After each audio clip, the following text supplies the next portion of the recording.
Today we got a special guest on Projects in Castillos, none other than Mario Kelly, a self-made millionaire who's been featured on shows like Way Up.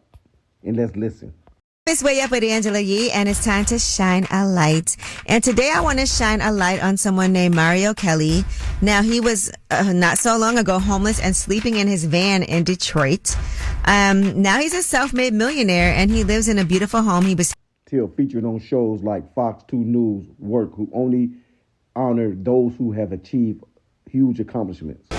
A man from Detroit went from being homeless, sleeping in his car outside fancy houses in Detroit, to buying one of those houses and becoming a self-made millionaire. And guess what? He's not stopping there. Mario Kelly was able to accomplish all of this and is still motivated for more. And Dave joins us now. How did he do this? Yeah, it's really about the power of belief and taking opportunities. Mario Kelly embodies the saying, if you believe it, you can be it. It's something he's done. Now, what makes this exclusive special, it wasn't done in no fancy studios, no fancy offices. It was done right there in the projects where he hails from, the project that I ran when I was in my early teens, early 20s. This is what make this special different than any other special on Mario Kelly.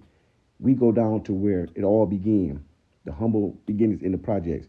And first I want to ask Mario the same question Oprah asked Donald Trump when he was in his rise to become a billionaire. Let's see how he answers it. To show them it's possible. Donald Trump,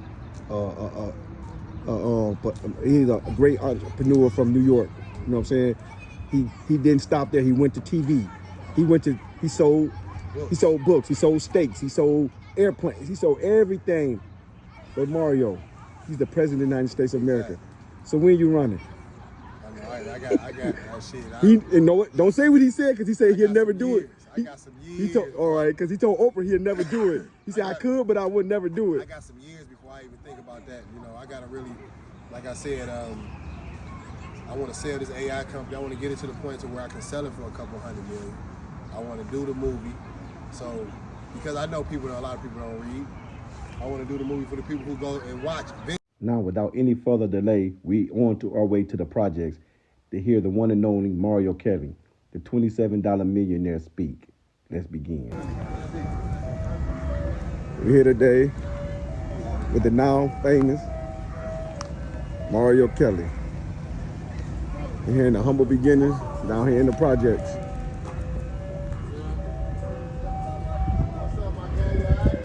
$27 million, man. But we.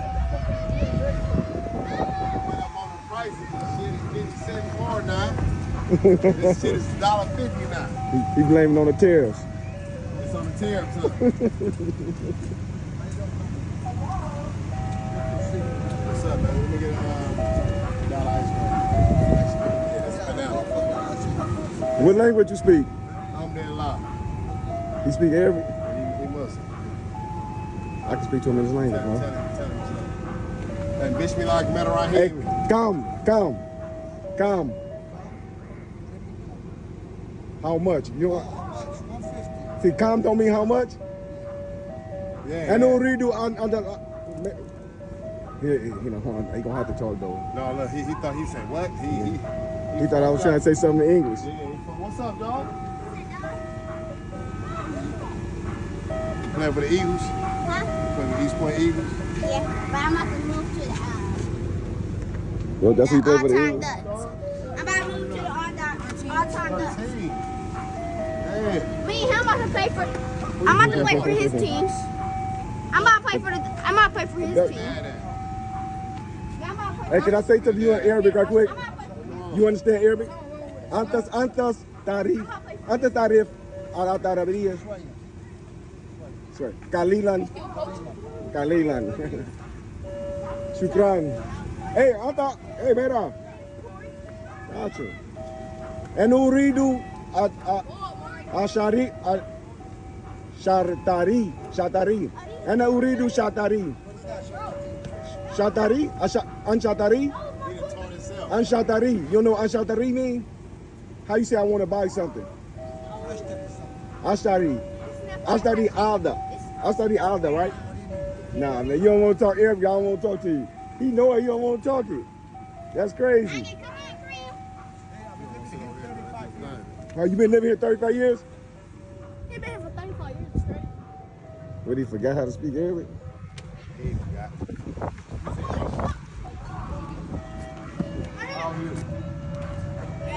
Damn, these some big 13-year-olds. Who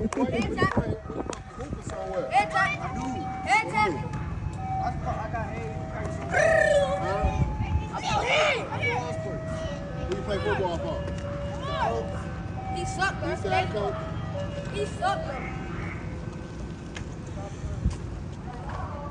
We could have did this interview anywhere. We came back to some of the Right back most to the humble hood. beginnings. She's right.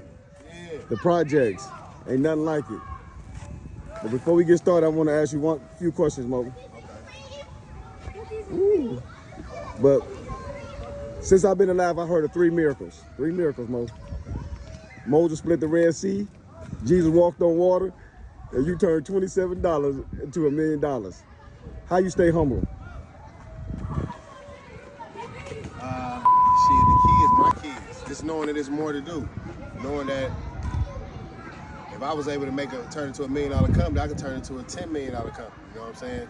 So I always know that there's another level to get to. Oh, that's what it is. That's what continue to motivate you. Yeah, and then also I know that as quick as he gives it, he can take it away just as quick. You know, so I try to be humble for the youth to show them, you know, that you're able to do whatever you want to do. You know. That's for sure. Cause we could have did this interview at your office. Yeah. We could have did this interview anywhere. You came back to the project. That help you keep humble. Have to stay humble. Yeah, most definitely. This you know, you never forget where you come from, regardless of where you at in life. You never forget where you come from. Now, Mo, you had a long journey, but at some point in your life, you was in Olivet College on the model. Yeah. Did you ever think that you would one day be having a cleaning company, or what did you think you was going to be when you was going to college? My goal in life is just what they doing right now. I thought I was going to be an NFL quarterback or NBA point guard. You know, coming from down here, it's really only 2 things that you really think that you're going to do. Is that sports or entertainment? And you think your background is sports? I can't get 2 words to rhyme. So I've always been great in football, sports, baseball, basketball, whatever it is. Yeah, so I guess at some point you thought you was going to be the next NBA star. But when that didn't work out, what you thought your next thing you would be? What your major was? Honestly, my next thing I thought, sports didn't really work out how I thought it was. My whole goal was to be a guy selling weed. For real, you know. Honestly, I'm gonna give you the truth. You know, I thought I was gonna be somebody selling weed, big time weed seller. Then that didn't work. So after my journey of that and getting to when I was homeless, I thought I was gonna be one of the next clothing guys like Detroit versus everybody. When they had the T-shirts, I had Believe in Detroit. And they had Detroit versus everybody. So I just knew that Believe in Detroit was gonna take off just like Detroit versus everybody. So you were seeing that as an avenue that you could probably profit and somehow blow it up? Yeah, I thought that was the avenue. I just knew that the rubber bands and the T-shirts was gonna do $1 million itself. So one day a person just don't wake up living in their van on the street. What was the thing that led up to that? So I had got married to a young lady or whatever who was living in the suburbs, let's say suburbs of Detroit, and she ended up getting a life insurance policy for a couple $100,000. And then when she got, I knew she was getting it. You know what I'm saying? So while she was getting it, we would sit in the bed and just talk about what I can do. I was saying, let's start a rubber band company. She's like, I don't want to do that. You know, at the time we was making egg rolls, like chicken egg rolls, beef egg rolls. So I'm like, let's go get a gas station down here in the hood and let's sell egg rolls like Subway. Like you have 4 or 5 different picks that you can pick from. She like, no, I don't want to do that. The kitchen too hot for me. I'm like, all right, well shit, let's start a staffing company. She like, oh, you don't know nothing about no staffing. I'm like, fuck it. She got her money and said she wanted to be free. She didn't want to have to come home and tell a person she was going out of town. She didn't want to answer no questions. So at this time, I was working at a steel factory in Redford. I came home to to a half-empty house and a letter from her. A Dear John? A Dear John letter, talking about, you know, how she didn't want to be tied up and have to answer no questions. Excuse me. And how she just wanted to be free. Gave me $1,500 and then just told me that she loved me and believed in myself. So them last lines on that letter is really what I had to do, was really believe in myself. So like honestly, when it happened, I never told nobody this. I walked out the house, locked the door, got back in the car, because I knew I was daydreaming or some shit. Went back in the house, unlocked the door, walked through the whole house again, like, oh, this shit real, you know? And I just asked myself, what would Jesus do? Because of course, I'm from the projects. I wanted violence. You know what I'm saying? I really did want violence right there. Like, you got all this money, we done been together for years. I'm paying bills, doing this, doing that. And now you just flip the script on me when you get some little money. So I just had to ask myself, what would Jesus do? So I had already wanted to get the rubber bands, but just never pushed forward on it. So like, this is the perfect opportunity to get the rubber bands. I ain't got no choice. I just throw whatever I can against the wall, whatever stick is what I'm gonna go with. The rent of where we were staying at was like $1,350. So I could have paid that for 1 month and then tried to work it down, keep working. But I was only maybe bringing home about $2,300 a month, $2,400 a month. So I would have literally just been living to pay rent, pay bills. DTE was gonna be like $300-400 depending on what time of the month it is. Some months I probably would have been living off $100 a month. So I told myself, fuck that, I ain't doing this. I gotta figure it out. Ordered them rubber bands. I stayed there for maybe about a week and a half, 2 weeks. Went over to one of my homeboys' houses. That didn't work. Stayed there for about 3-4 days. And I said, fuck it. I literally, at this time, I learned what manifestation was. And I know people who watching this like, damn, how did he learn about this in his 30s? Like literally, I learned about it at 35 years old, about what manifestation was. And I said, you know what? I want to live in an area where my kids can walk to the store without no abandoned houses. I want to get me a dog. I want a nice neighborhood to live in. And I ended up going to Rosedale Park, so I staying there every night. I worked a job for maybe about 2-3 more weeks. They laid me up. So I had no choice but to take the rubber bands full-time serious. So you feel like your back was you was backed into a corner, or you had your back against the wall? Shit. You had to come out fighting, huh? Man, I was up under a pound of mud. Well, when I say that, because I remember talking to you in 2020, and I had a few ideas about the stock market. And you was my motivator. You would call me and say, hey, we got to get on top of that stock market. We got to get on top of that if it's about something. So at that point, whatever avenue was open and that it had a financial light at the end, you was taking it. Yeah. And then, you know, I had just learned about Earn Your Leisure too about that time. So growing up as black culture, we not taught about the stock market. You know, I really grew up thinking that was fake. Right, yeah. I always thought that was some ghost money or some fake money. Like you can put money into it, but you can't never get no money from it. And growing up in these projects, you didn't really want to trust nobody with you didn't give your money to somebody for somebody hold it for a long time, then bring back. You know, you can't, and then you know, shit, you run across $10,000 and to give it to somebody, and then you watching some numbers and shit go up. No, that ain't how we raised. No, we kind of apprehensive when it comes to that. We can't do that one. We don't have too many people we done gave something to. Yeah. And ain't seen them no more. For real. So, you know, stock is really, and then we're not taught about stock. You know, I did some data and found out that 60% of Detroiters reading at a 5th grade level or under. So when you talk about getting the Wall Street Journal or the New York Times, or IBM or something, you seeing numbers, you think shit, that's like a lifeline. To us, like shit, that means or IBD, I mean, that's the IBD, that's the one to get the stock portfolios. We don't understand that. We weren't taught about that. So I didn't never know about the stock market until 2020. But like most of us who've been in the streets and then we trying to figure our way into the financial world, we don't know which way to go at first. We didn't, like, I don't think you ever dreamed like one day I will be having a staffing company or I'll be having a cleaning company. Well, I'm gonna tell you one thing. Growing up down here, there was a gentleman named Cicero Love. So Cicero used to have this center right here behind you. Look at this the center he's talking about. Cicero used to have this center. He had a staffing company. And he had a contract with Pepsi Cola. So I always knew that you can always, my thing was at some point in time I can always get a job with Cicero. You know, if it was Right. 1 day, 2 days, 3 days, you know, we can go up there and work at Pepsi and different things. So I knew about what a staffing company was. I just never thought that it was possible for me to have one. You know what I'm Right, to saying? be on the other side. Yes, to be on the other side of it. So when I seen Wolverine Packing, I went to a spot called Wolverine Packing in Detroit. And he know you real well. He asked me about you.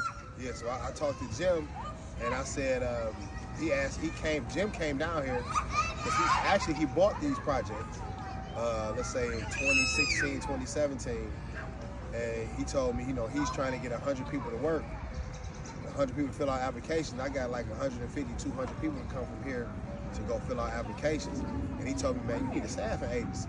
And the first thing I told him, I can't get no staffing agency. I ain't got no money. You gotta have $200,000-300,000. He was like, no, you can start out with the bare minimum with a staffing agency. So from that point on, I started just studying, reading about it, YouTube, Googling, anything about a staffing agency. I remember when you first told me, you said that the filling out the invoices, and you didn't know how to invoice them at first. So who was that told you how to invoice them? Was it Horatio? Was it? No. So the first time I had to send an invoice, it was crazy. But it took me about three weeks just to send the right invoice. Like I literally just sent him a piece of paper that said my name on the top, his name on there, and how much they owed me, you know. And they like, no, that ain't how it worked. So I literally, it took me like 3 weeks. I kept sending them. He like, you know, do it right, do this, do that, and I kept adding little stuff to it, but not knowing that the invoice it's a full thing. I had to really download Invoice to Go and started sending it to him like that. So I was really in the green when it came to And besides things like that, when that scares a lot of people is when you don't know something that put fear in you. Like I can't do that because I don't know how to do invoices. I don't know how to bill a person for staffing. Yeah. But you never had that kind of fear, that fear like I don't know this, or did you just dive into it like I don't know it, but I can figure my way around it as I go? So when I was homeless in the van, I had a book called 19 Isms, and one of the isms was figure it out.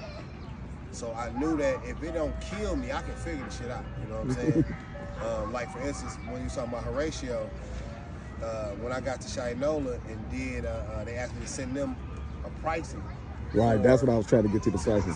Send me them a pricing for how much I charged them to do their cleaning, and I didn't know how much, so I just started Googling stuff like that, and I found out I was gonna charge them $6,000, and come to find out, they were really paying $18,000. But I called Horatio, and he told me about a FOIA.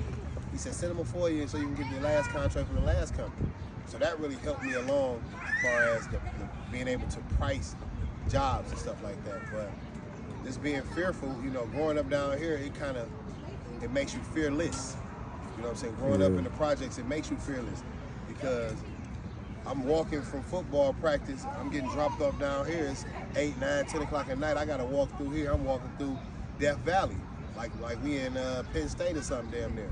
You know, you got all type of stuff going on down here. You know, I seen my first person get killed when I was 9 years old in this parking lot. Man, that's crazy because I've seen a lot of tragedies down here too, and it made me feel kind of like uneasy because when I was growing up, we couldn't be down here just sitting like that. Exactly. We'd be looking everywhere, like cars couldn't come running past us. You know, when I was growing up, I used to always tell people like we couldn't listen to certain music. We couldn't listen to music from we couldn't listen to no JBI, but they went from the other project. We couldn't listen to no nigga from the Brewster project. We gotta listen to motherfuckers from our projects, you know. Yeah. So we grown up totally different. But so right now it feels great to be able to come down here. People in their doors, they want to see what we're talking about. Kids running up to me, happy, saying they see me on the news. You know, that really brightens my day. You know what I'm saying? All right, that's what I was about to ask you. Has it got to your head yet, Bo? No, I think what's gonna really probably get to my head is probably once Tyler Perry comes. But this will keep Perry say come to the plantation. What's up, fella? This will keep you grounded though, because most definitely. This will keep me because grounded, man. before we get to the book, you and I we help with the campaigns. You brought me into the world of helping with the campaigns and stuff, and we going door to door, and I see how sometimes them people so excited to see the candidate. I ain't gonna mention which candidate, just the candidate, and they so happy. Oh, the candidate is actually coming, and we get to see him. And then after a while, you did a TV series for Channel Channel 2. Channel 2. And next time we were knocking on doors, they was just as eager to see, ain't that the $27 million man?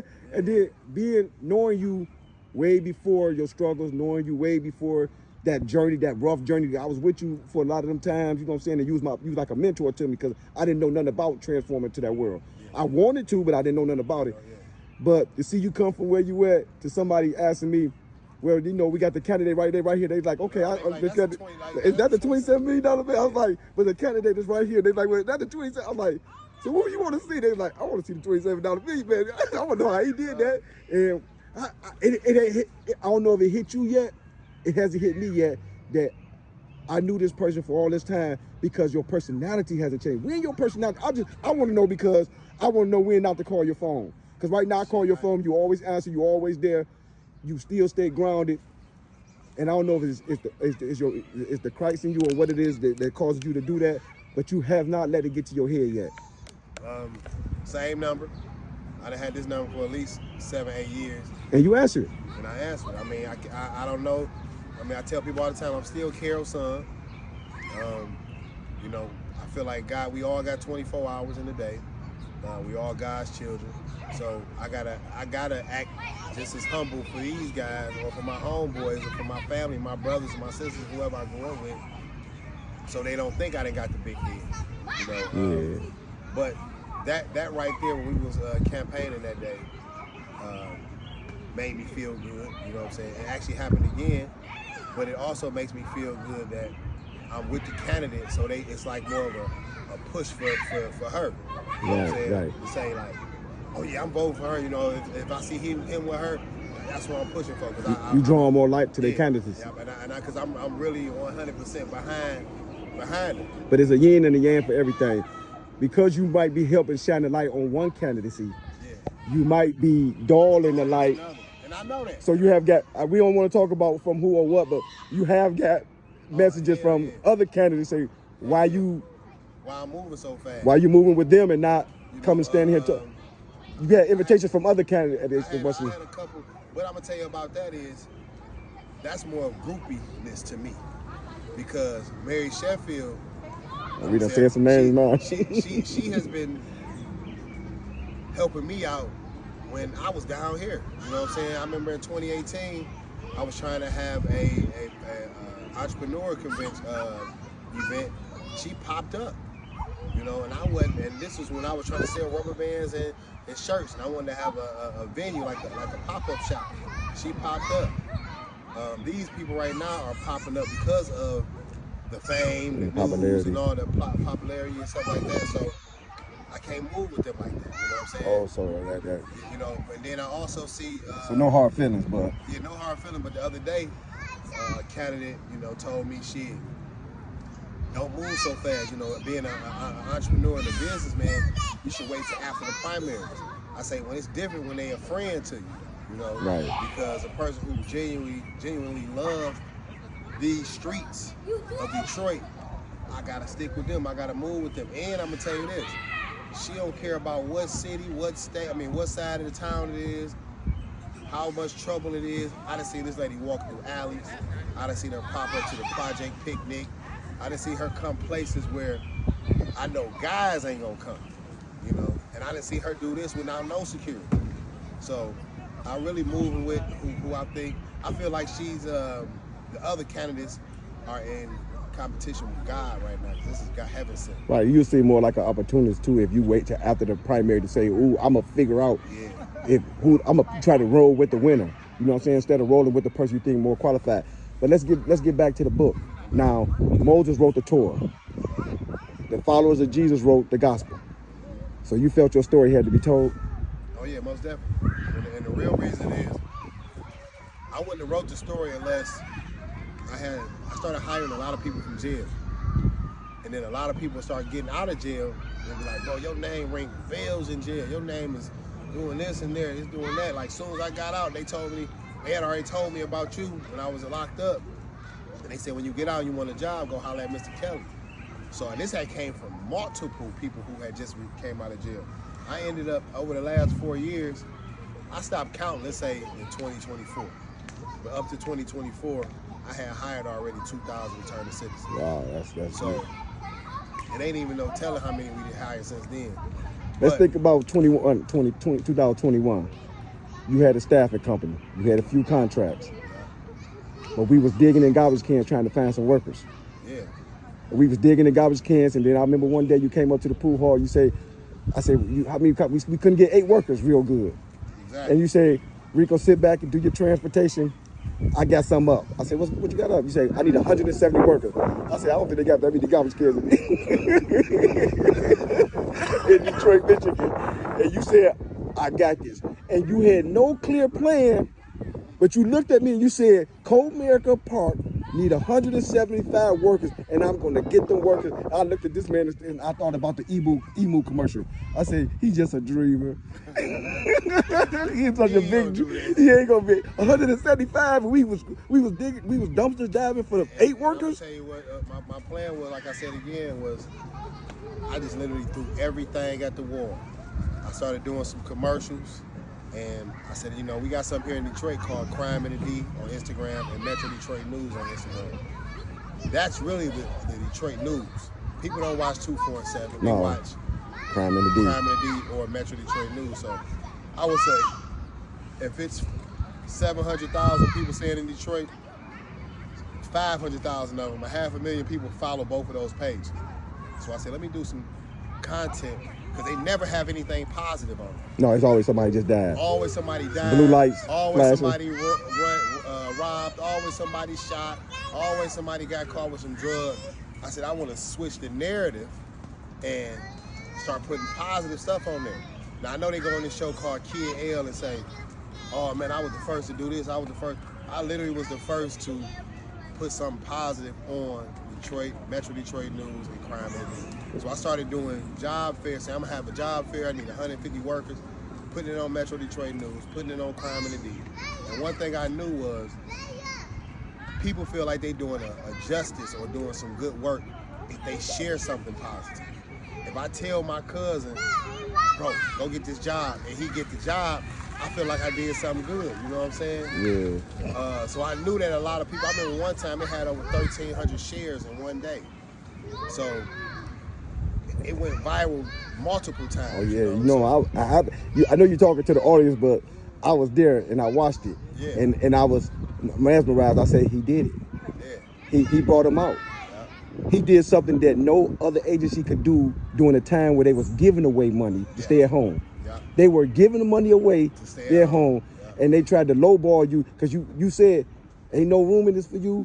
You're going to have to do the transportation because they only want to give us $13. Some clicks in your brain, don't have a normal brain, Mario. You got a very entrepreneur brain because some click in your brain say, I'm going there and talk these people up. Yeah. Up. Yeah. It's about what you talking about $15, $16? So I'm gonna tell you what, the city helped me do that though also, because when I put that first video out and I told them how much we was paying, the comments was like, oh, that's against the law. They posted that you should be hung, you should be this. So I took the comments, printed them out, and also put together something called what's the name of it? Market value, market rate. So I went and seen all the people in other major league cities what they were paying their cleaning company. Some of them was paying them $20 an hour, some of them was paying $30, some of them was paying $19. So I went and took all this data that I had, went in there and told them, listen, either we're gonna continue to be first on the field, we're gonna continue to be last on and off the field. Gave everybody one of them papers, and they looked at the comments like, wow, like this is what they think about. So they had no choice but to go up to literally $18 for supervisors, $16 for regular employees. And this was for anybody who worked downtown. And I know when that brung them out. Every company that had been working downtown, and we went from paying 2 weeks to 1 week. So these were all the things that people don't even know this. You know, a lot of people who work for other companies and different stuff will never know this. But the reason that you've been able to get $16 and get paid every week is because I went in there and pitched for not just my company. I'm a testimony because they was telling them $13 was good. Yeah. That you offering them a good rate. Yeah. And you still got McDonald's who still want to try to pay people $13. Yeah. But somehow you move different. Like I said, even without a solid plan, you able to finagle when you in a situation to see it that this ain't gonna work. To have that kind of vision, where do you think you get that from, though, Mario? No, man. Like I say, man, we born hustlers. You know, we gotta be able to, like being down here. You gotta be able to. If you gonna hustle, and now we taking it to the street. If you're gonna be a hustler, you gotta be able to think, be a forward thinker. Okay, if I'm gonna sit right here and sell something illegal, I gotta make sure, what am I gonna do if the police come from around there and come this way? I gotta have a plan. Where can I hide it at so they won't be able to get it? So my mind always thinking forward. I mean, people say life is chess, but I say, I try to think like that. But I just translated that to the entrepreneur world. Like, so say for instance, I stayed up all night and I bagged up these nickel bags of weed. And I come outside and he got $3 bags. Now I got all these. I gotta be able to think my way to still be able to see. So we're not trying to glorify anything about negative. We just be in the comparison. Be in comparison to that. We woke up every day with entrepreneur skills that we didn't know we was developing. As growing up in these inner city ghettos, we developing entrepreneur skills, not even knowing it. Because I see you in tight situations, and I know that you got a little schooling, but a lot of stuff that you're doing, the school didn't prepare for it. It's your drive to want to be who you are. So you wrote the book. Now you got the information is available to everybody. You priced it at $27 because it matches the $27 million. But I think you wanted everybody to get this. So what you do for the month of May? I priced it at $27 at first, and I sold maybe 400 books. But I felt like to get to, I felt like I didn't write this book to get rich. You know what I'm saying? I wrote the book to get the word out. So I couldn't take it to $3.13 because I really wanted to do that for my city. For the 313? 313. So I ended up just taking it to $6. I feel like that's a fair enough price for everybody. Kids got $6. Right. And then they get the word out, they get the message out, and then what that ended up doing was helping us to become a Amazon bestseller. And then people always say, oh man, Amazon take 30-40%. It doesn't even matter. That ain't even my goal. They can take 50%. My goal is to get the book out. I'm YouTube monetized, and they take almost 60-70% of anything we sell, any item we sell through our YouTube. They take 67% of it. So that ain't your get rich. That ain't your get rich thing. That's just to really get the brand out. And I think the back end will be when Tyler Perry say, okay, so let's negotiate between 12 to 13 million. The book deal. Yeah, that's the movie deal. That's what I'm saying. If they base it off the book or they base it off your true story, that's when the money really pours in. It don't pour in when you're on a big platform. And I say that too because the message got to get out there. You know what I'm saying? Because I'm going to tell you something. With today's times, we got ChatGPT. You got your own AI. We're going to talk about that in 1 second so we can hurry this up. We can talk about you got your own AI. But nothing can beat the personal experience of a person. ChatGPT can tell you what they feel or what they think in most situations. But when you got that personal, this guy went through this. This is his personal experience. A book like the $27 million, the $27 million man, am I pronouncing it right? 27 millionaire. The $27 millionaire is something that you cannot get from AI or artificial intelligence. No, it's just like I said, I wrote it for, honestly, when I wrote the book, it was for people in jail to understand that you can come out and be whatever you want to be. I've never did any time in prison, but being down here, all of my neighbors, all the people down here that did 5, 10, 15, 20 years, come home and go right to the same exact thing that put them in jail or something even worse. So I really wrote the book because my goal was to be Mr. Goins, Donald Goins. He's a best-selling author inside the jails. That was really the ultimate goal, was to sell the book in the penitentiaries, to motivate them so when they get out, they can say, boom, this is what I'm about to do. This is where I'm going. That's the best place because people read. We read more books in jail than we do in society. That's crazy. And you got their full attention. Yeah, you got their full attention. They ain't got too many distractions. You got their full attention. But yeah, and you did a lot of this off hard work and Googling and everything. Then one day you woke up and said, the world is transforming. from the world is from transformed. research and going to a library and doing research and Googling to just asking AI. But, so you Artificial intelligence. so you venturing off into AI, right? Yep. So, like I say, I always try to be forward thinking. During COVID, I started the cleaning company. That following year, nobody was going to work. I started the staffing company. So right now, I'm seeing that artificial intelligence is here to stay. It's really the world. We really already been had it, you know, with Siri and TomTom, GPS, video games. Them Semi-artificial intelligence. So the thing is, being in all these corporations, cleaning them and different things, one thing I have seen is call centers is at an all-time low. You know, call centers at an all-time low. The way people act is at an all-time low. Right. You know, you never know attitudes. You know, Right. and especially dealing with somebody from Detroit. You know, I can get frustrated. I'm getting asked the same question. I've been at work for 6 hours. Same people keep calling, asking the same thing. They're not listening. I can get frustrated. So we came out with something called Believe in AI, which is a call center with the emotional intelligence, an AI agent who can answer your phone. You can have a 10 to 40-minute conversation with that agent. They know your business in and out. No health insurance. Works 24 hours, 365. No training. And then they're going to keep a cool mind across the board, regardless of if the person is cussing, screaming, or whatever it may be. You know, Emily, that's what I call her, Emily. She can do everything, and it actually can scale your business depending on if you're a corporation or an entrepreneur, because our phones ring so much as entrepreneurs because we're still working in the business that we don't have time to answer. So just imagine if you're a plumber and you're doing a job, you're dealing with some sewer backup, you can't take a glove off, answer the phone. That's cross-contamination. So what Emily does is answer the phone, takes the message, sets a schedule, put it on the calendar, and she can, do everything like a secretary for you, so you won't miss them calls. As far as corporations, where they have something called abandonment, where you may have 6 people trying to answer over 24 calls an hour. Each call gonna be more than 10 minutes. So some calls are gonna get dropped, where Emily can answer 18 calls a minute.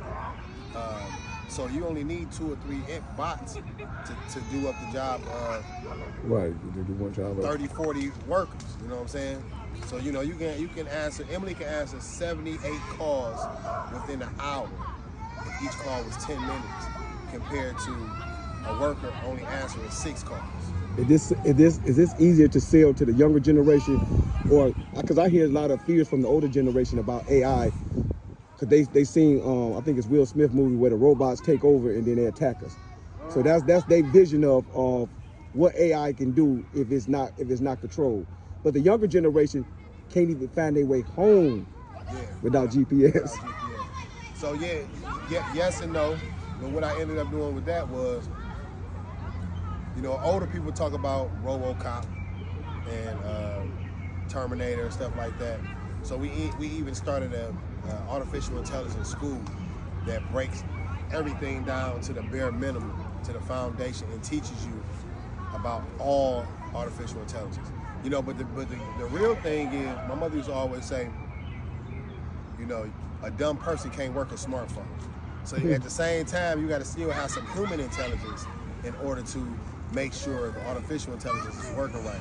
Because we don't really want to depend completely on AI, ChatGPT. Sometimes you want to depend on your own mind, because even like myself, I had the other day, I was filling out an application for a grant, and I was just copying and pasting. And they had got to a point to where he asked me a simple question, something like, your first and last name. I didn't even look at it. He asked me like, print your name. That's what it said, print your name. And I put it in ChatGPT. She's like, oh, I can't print your name.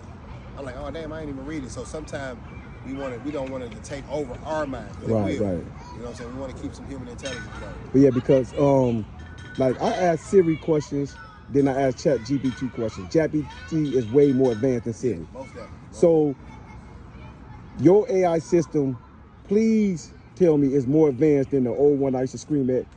representative, please, representative, please. Would you please put a representative? Because they really can't answer the majority. They not good. They only be good with certain questions, certain response, where AI have a range of questions. And I think you did the example on Channel 2 where you can ask them about anything and they can almost talk to you like you get more human interaction between AI than the old system where you got a list of questions that you can only ask and they got a list of answers they only can give. So with Emily, it answers all frequently asked questions. They can answer anything that's on that website, because what we do is we take all the information off the website, put it onto Emily.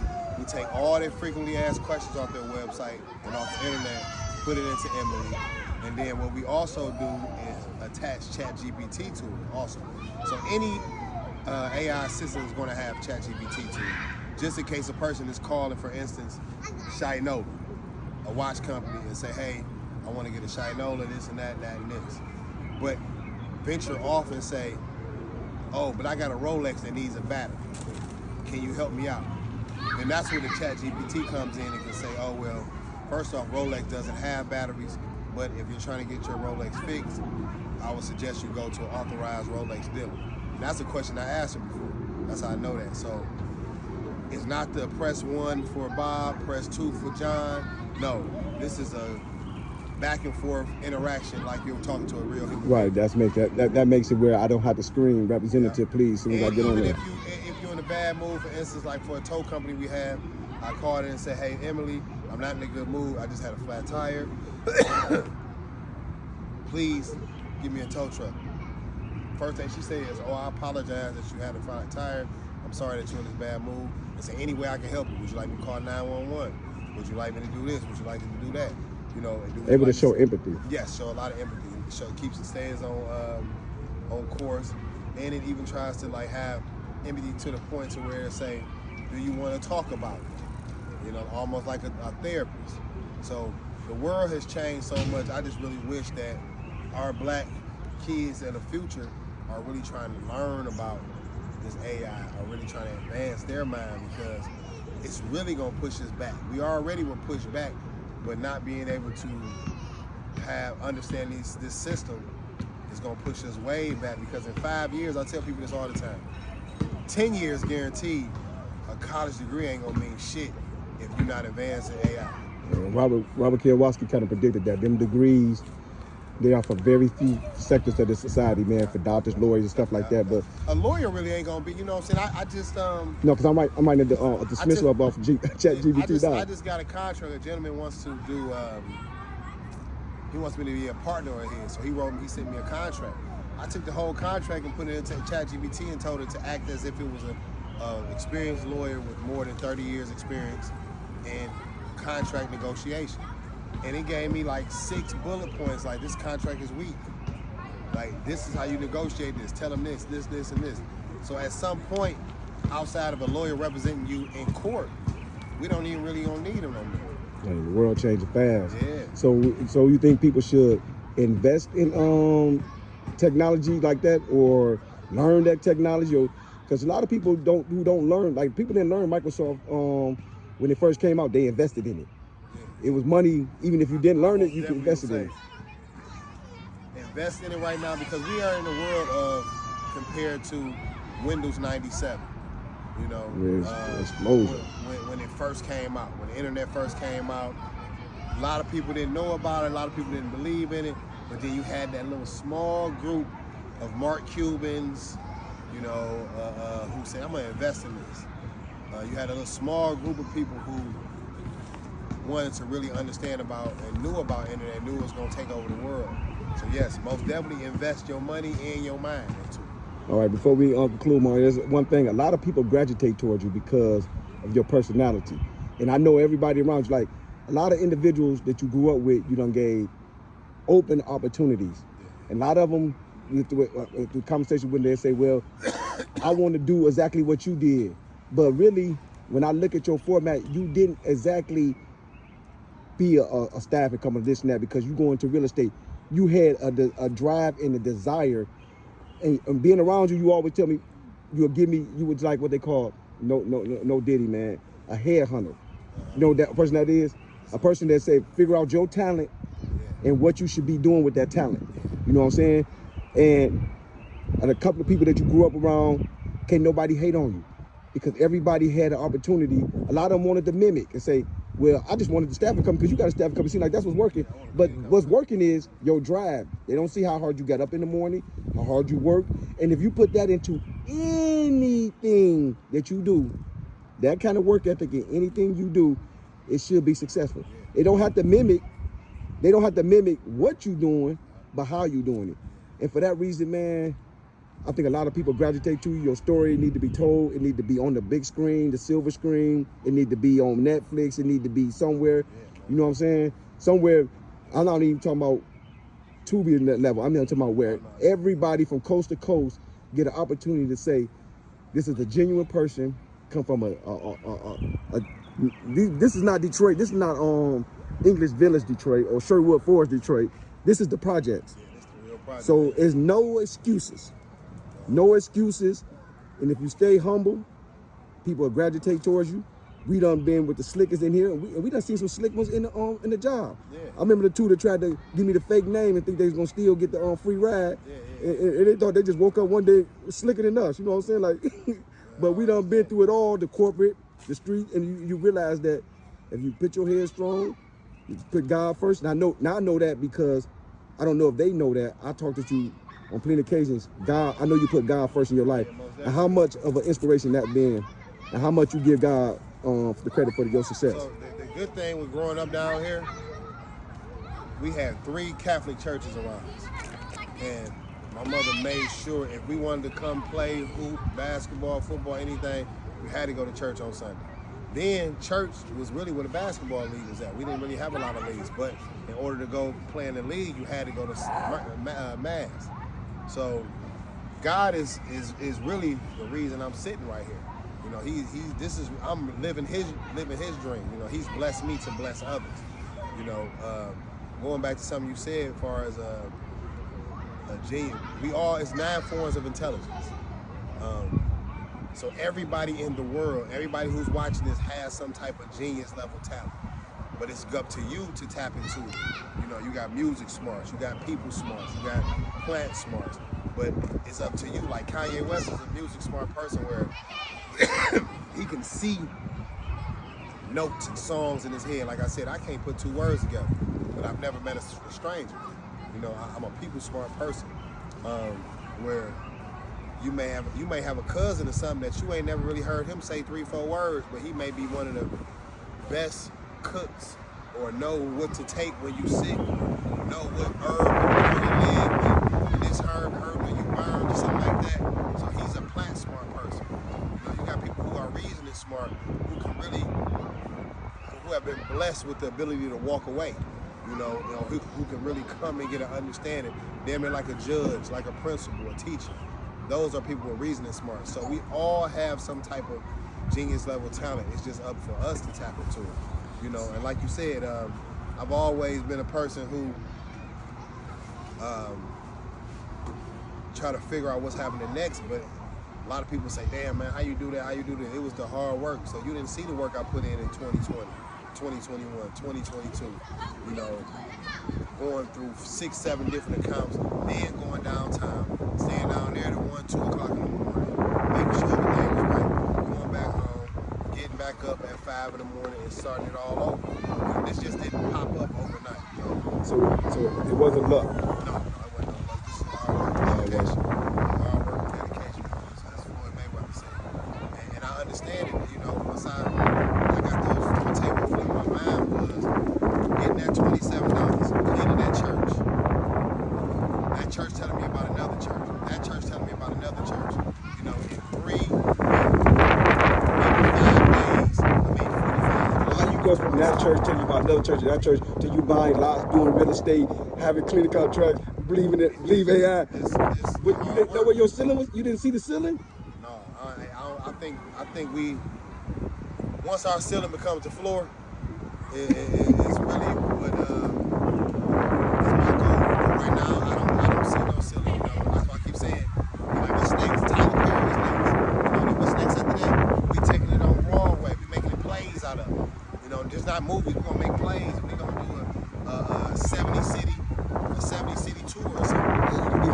AI that takes the next rocket out of it. You don't know because Elon Musk and you think about Bill Gates and them, they didn't think well, this is where I'm gonna be at tomorrow. They thought, now I just want to get here, And as they steady put that same effort and hard work, you don't even know what it's gonna take. Imagine if Elon Musk was satisfied with that $100 million he sold PayPal for, where we would be. We would have no technology because we wasn't even thinking about no electric cars. That shit wasn't even a part of our mind. People like electric cars because the world didn't want us to get out of gas. So that's I don't want, you can't write your story right now because you dead in the midst. I'm just happy and thankful and appreciative that you gave me the opportunity while your story is still, but because your story can be told at this point, but it ain't written yet. It ain't written yet. This is just really the beginning. This is like chapter